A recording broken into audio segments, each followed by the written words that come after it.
Your support helps us bring you programs you love. Go to wyomingpbs.org, click on Support, and become a sustaining member or an annual member. It's easy and secure. Thank you. Trash is our passion. Welcome to the Food Hub. The amount of food we rescue in 1 month, which is 20,000 pounds, is enough to feed one person every meal of every day for the next 15 years. Because of this place and the work they do, the mission doesn't suffer for quality food. We are serving about 1,000 individuals weekly.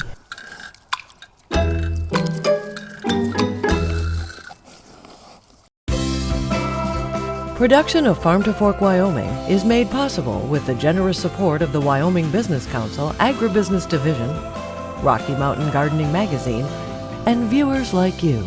Thank you.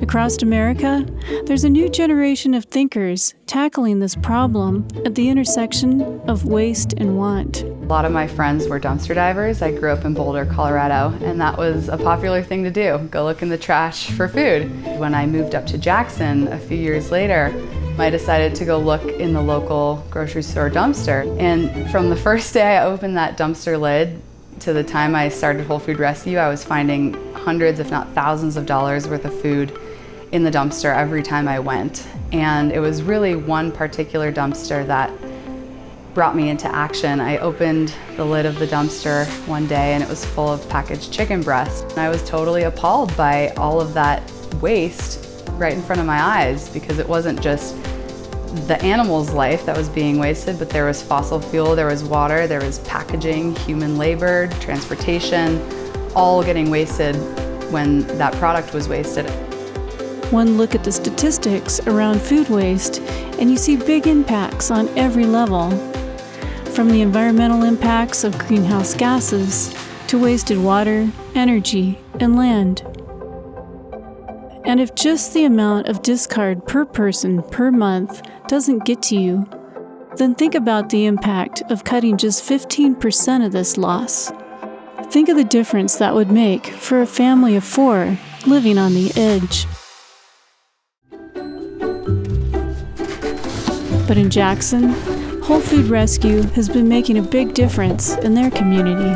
This is where everything comes in and out. We relocate about 20,000 pounds of food every month. At 23 and tending bar, Alison Dunford began to salvage a niche for herself in the heart of Jackson Hole.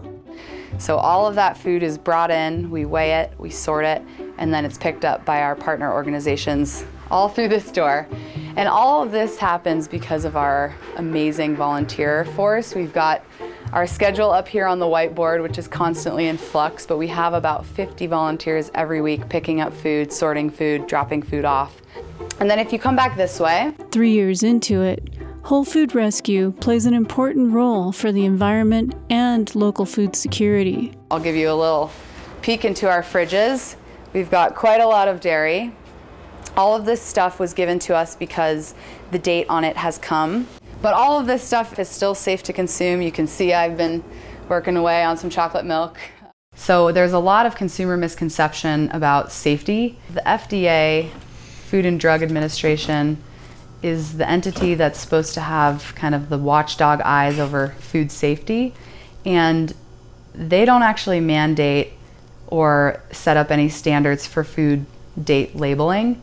And so it's put back on the manufacturer, and what the manufacturers are doing is they're putting a date for which their product is at peak quality. So when you look at a gallon of milk and it says today's date, that doesn't mean it's bad, and that doesn't mean it's going to be bad tomorrow either. It just means that the manufacturer is ensuring that the highest quality, the most fresh the product could be, will last up into that date. And it very well may go beyond that date, but it's definitely going to be safe beyond that date, especially a dairy product, seeing as it's highly pasteurized. Most dairy products today are ultra-pasteurized, in which case refrigeration isn't even necessary until after opening. But regular pasteurized products are still more prone to spoiling. We decided that we want to, of course, be super safe. We don't want to get anyone sick. We don't want to get the seniors sick. Maybe they're more sensitive, or either way, we just want to make sure that we're not being too lenient. Yeah, too lenient.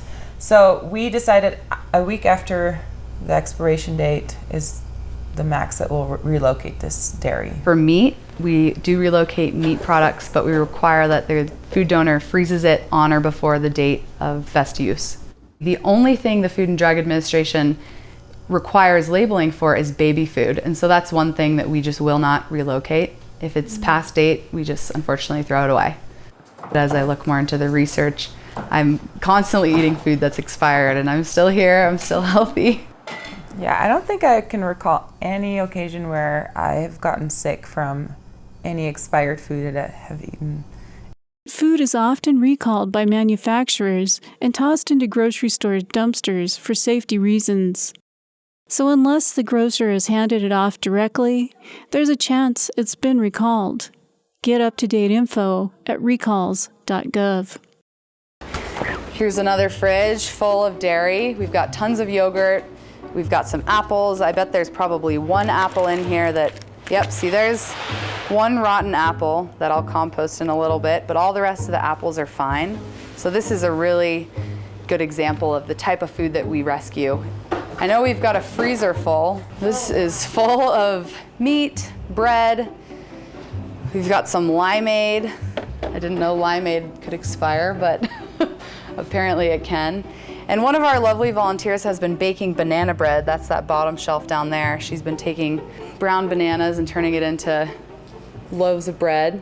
So this is just a normal day. This is not unusual for us to have food filling every fridge, every freezer. We get overwhelmed with dairy products and we get overwhelmed with bread products.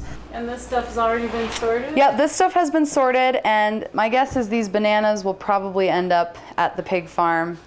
They've been here for a day now and nobody took them, so that's kind of how we manage our inventory. Stuff comes in, and typically if it's not taken within a day, we give it to the pig farmer, because a lot of this stuff is perishables, it's on its way out. So if it's not used quickly, it just won't get used probably. So here's an example of some of the stuff we give to the pig farmer. So all this just gets stacked up in here and waits for the farmer to come get it. He's coming on Saturday. It's funny, we've been struggling with this word trash a lot. Or waste too. Or waste, yeah. I'm not dumpster diving anymore. That's an important note. Yeah, because we don't really want to make it sound like we're picking stuff out of the trash and feeding it to people. So Lucky's is doing a great job at culling all this beautiful stuff that otherwise will be thrown into the garbage, and they put it in boxes for our volunteers to be picked up in these shelves here. The food that we get these days is, meticulously set aside by our food donors. We come here on a daily basis. It hasn't come near the trash. So another thing besides produce that we pick up is dairy, which is often a lot also. The challenges of waste are entrenched across our entire food system. The grocery stores and outfitters and businesses in this town are faced with a really hard reality that we live in a tourist town. And so they're constantly trying to predict how much to order, how much are they going to sell, and when the tourists don't show up or they go to a different store instead of theirs, they have all this leftover inventory. So that's kind of one reason why there's a lot of food waste here. Another reason is that all grocery stores order in bulk, and so they're getting stuff shipped up by the pallet, and maybe they can only sell a flat and a half of bananas. So just inevitably for them to get the amount of product that they can sell, there's going to be some shrinkage or waste associated with that. And then for our working force, the backbone of our community is service workers, and the service industry is one of the lowest paying industries in the world, and that happens to be where most of our workforce is. And so if you couple the high price of housing here and also food costs with low wages, it really creates circumstances for food insecurity. Tell me what we just saw. Okay. What's happening here today right now? Sure. So today we had our army of volunteers converge, and they packed 620 food bags with breakfast, lunch, and dinner for 2 days, Saturday and Sunday, for this weekend. As the director of a childhood hunger project in Casper, Jamie is especially close to the issue of food insecurity in Wyoming. Hunger is this strange thing for people to grasp onto, even though you can, shout numbers all day. But really, food insecure people can be, mentally ill, or it can be seniors who are living on just a small amount of money every month. It can be kids. Obviously, in Natrona County, it's 3,000. In Wyoming, it's about 26,000 kids who are food insecure. And then, just adults who are working really hard, but just can't make ends meet. I mean, in Wyoming, the minimum wage is still $5.15 an hour. And not many people pay that. I mean, most people pay more, but still $8 an hour, 40 hours a week is really hard to provide on. For Ali and Yeska, the scope of the challenge in Jackson is pretty clear too. There is over 3,000 people deemed food insecure in Teton County, Wyoming, and to a lot of people that's a shock because they see this beautiful resort town. If you peel the layers, you can really find out that there's a lot of people struggling here. And although food rescue is already happening across a lot of Wyoming's small communities, a lot is falling through the cracks. If you're a national chain and you're part of Feeding America, which means in Wyoming, you're part of the Wyoming Food Bank of the Rockies network. And basically what that means is you purchase food from Wyoming Food Bank of the Rockies or have it donated to you, but you're a member. Then you can go to these national chains and get grocery rescue. But there's bakeries in communities that aren't part of that network. And then there's restaurants and there's all kinds of places that produce food that are still kind of either wasting their food or just trying to find a way to donate it. And because they're not part of that big corporate national structure, there's just food going to waste. And I think that circles back to how Whole Food Rescue came upon their system, just because in Jackson, a lot of things are independent. And so you were able to forge relationships with those independent places. Here in Casper, there's still a lot of independent places that you can forge relationships from, but there's also, just because we're a larger population center, a lot of corporate, like Walmart, Albertsons, places like that are already doing rescue to places. So Ali quickly began to pick up what was falling through the cracks in Jackson. Food rescue was not necessarily a new concept to Jackson. The homeless shelter, our food pantry, and a local church were actually rescuing food from some of the grocery stores some days.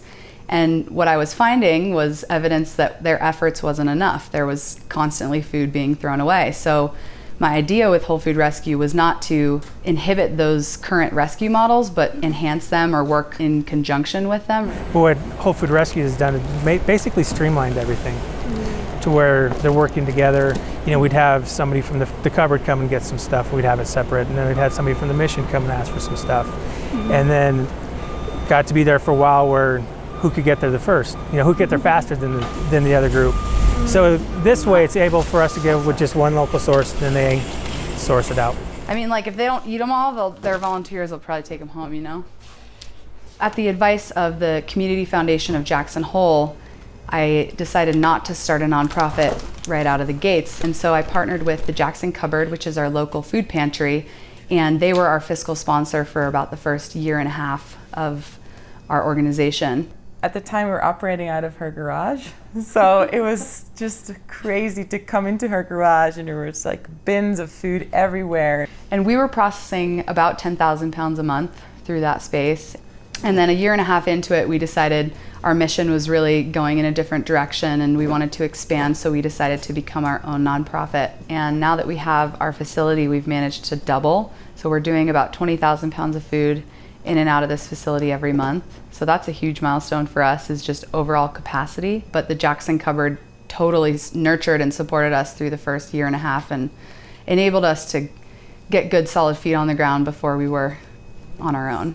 Now, with some staffing funds and dedicated space, logistics have improved greatly. There's a lot of people involved in this process, a lot of volunteers.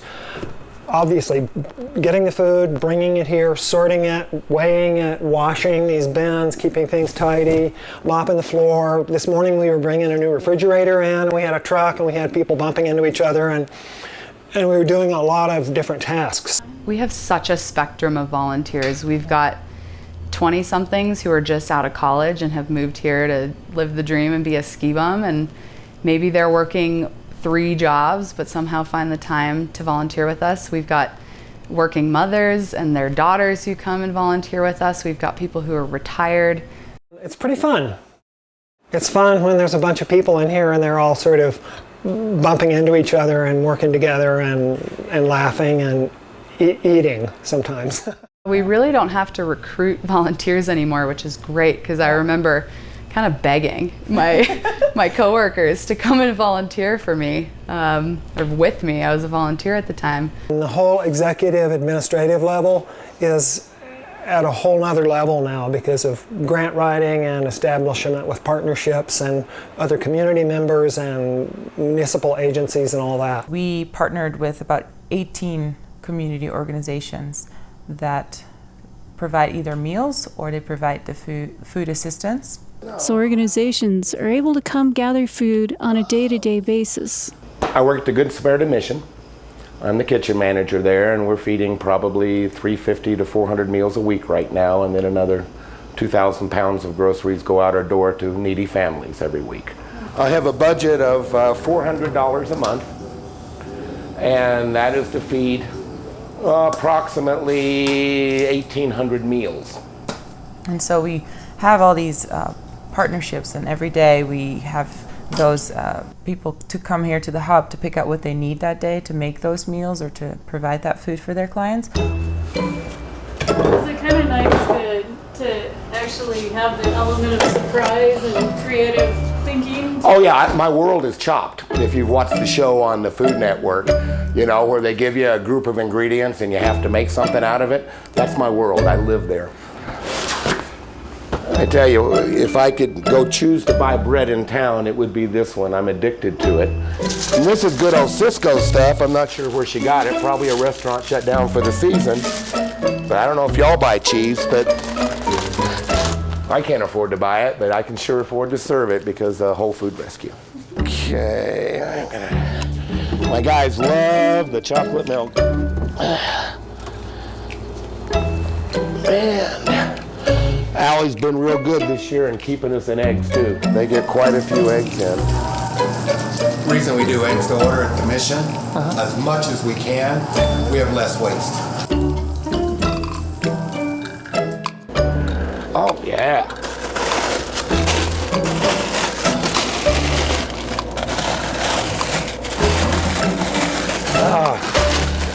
That's enough for 2 meals.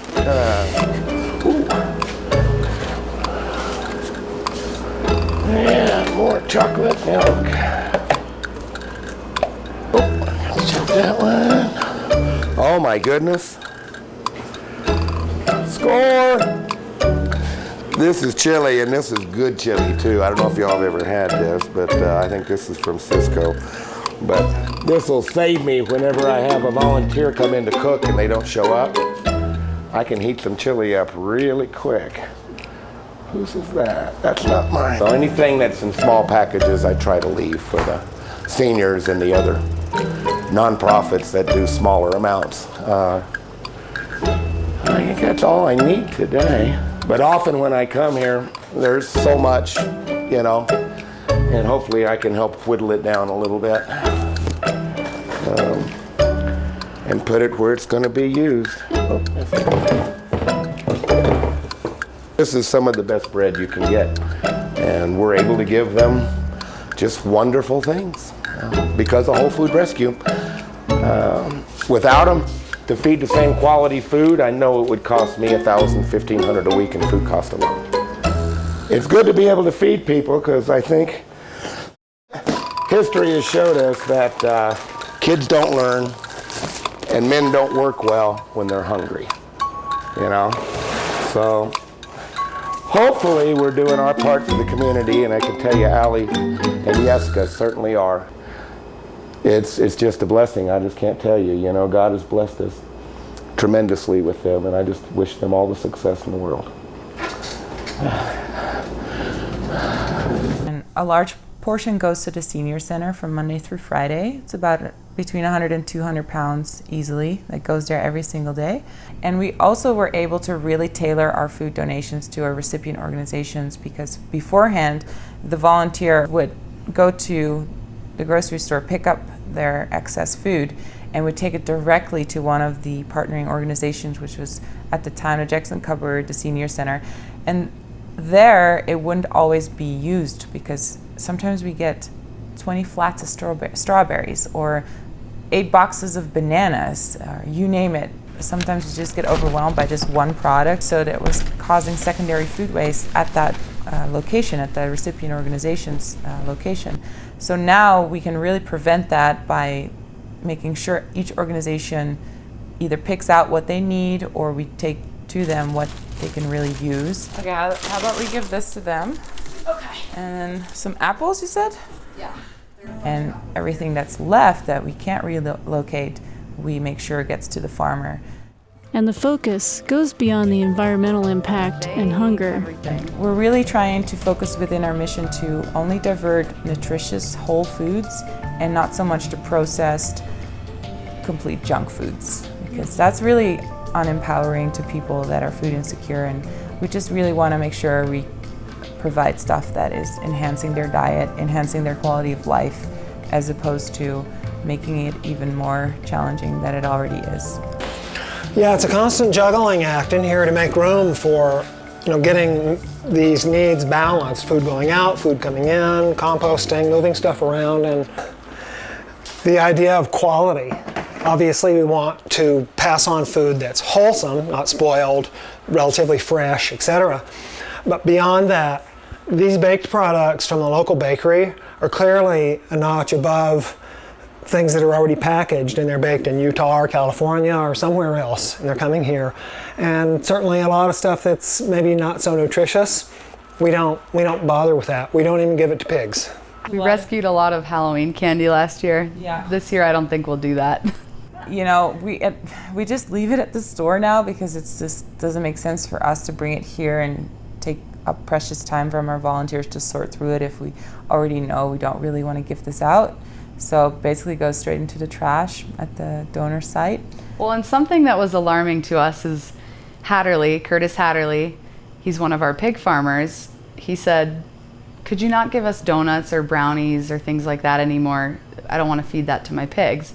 And this light bulb went off in my head, and I'm like, if we won't feed this to pigs, why are we feeding it to people? Yeah. You need a piece of pie once in a while, but yeah, it's so important.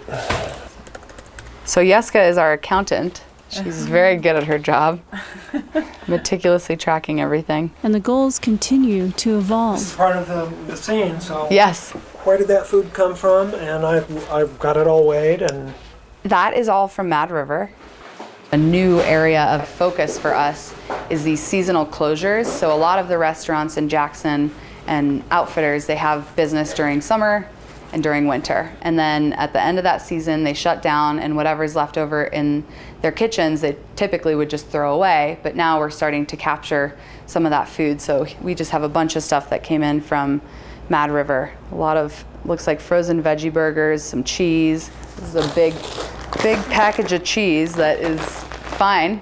They just didn't have a use for it, so it would have been thrown away. I'm guessing it's around 350, 400. 398.2. Oh, so close. Educating their donors and recipients is another part of making it all work. We give an annual report to our food donors saying how much food by weight they've given us, but it doesn't break it down by food type.